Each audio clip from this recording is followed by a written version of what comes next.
Is the Incarnate Elemental of Beasts any good? With a name like that, it'd better be. Oh yeah. Please like, subscribe, comment, and consider donating to my Ko-fi page. I don't want to be a small creator, I want to grow up! And that'll be thanks to you. The Elemental comes in with 9,008 hit points on Ultra, so not as much as a Giant or a Terracotta Sentinel. Armor is 50, but what's immediately notable is 20% physical resistance. Leadership is 100 and it is unbreakable. Speed is 60, which is not similar to a Giant. This is not a ponderous beast. Melee attack is 62, and the unit does magical attacks with an attack interval of 4, making this akin to a Terracotta Sentinel, just a lot fleeter of foot. Max splash targets damaged is 12, which is very high, and which is almost true Giant territory. Melee defense is 30, which is Giant-like, and weapon strength is 650, divided between 250 base damage and 400 armor piercing, with a bonus versus large of 35. Charge bonus is 64, and mass is 9,000, which is... Seriously, I looked. I can't find anything equaling it in raw mass. Even a great unclean one is only 7,000. Kolek doesn't compete. Scarbrand doesn't compete. I don't think anybody's winning a sumo match with this creature.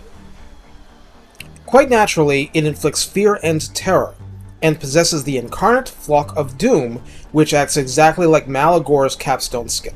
It will do 6 damage per tick to 4 entities in a unit, if the unit has 4 entities or more.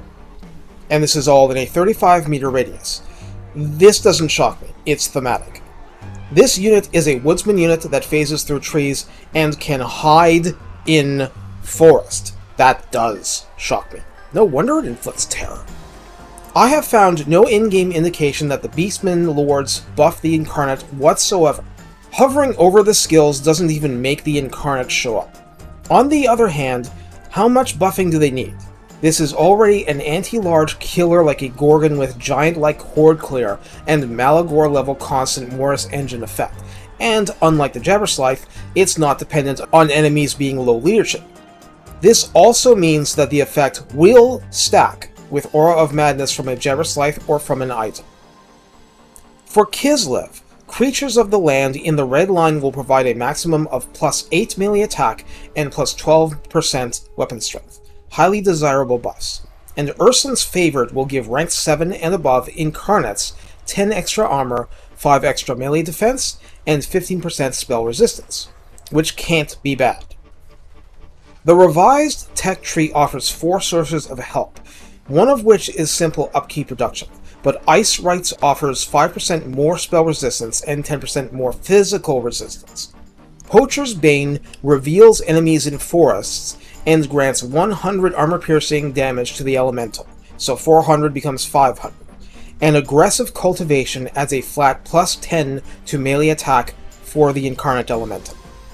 Oh yeah, and Elemental Bears, but hey, they'll have their own video. They can fish in a river in the meantime. Using these creatures isn't especially complicated.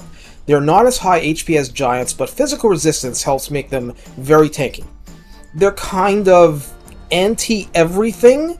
Point them at your biggest source of grief and let them deliver the pain. And while they're wailing on a big unit, anything small is taking the Flock of Doom. Take care and have fun watching the bonus footage. You deserve it.